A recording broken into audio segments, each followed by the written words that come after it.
Chapter 6, The Broadcast in the Rain. On the night everything inside her rearranged, a storm took the city by the shoulders. The magazine studio lost power, and the emergency plan had the elegance of a shopping list.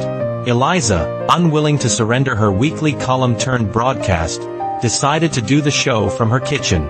You can laugh, but there are worse places to tell the truth than between a kettle and a jar of pasta.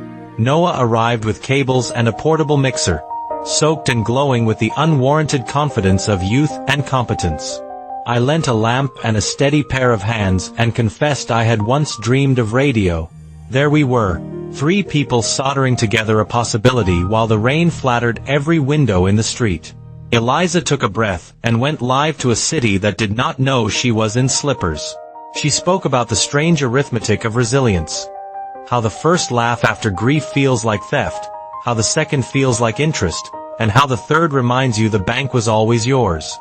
Letters arrived in the chat like flares. A woman in her 60s who wore red for the first time in years.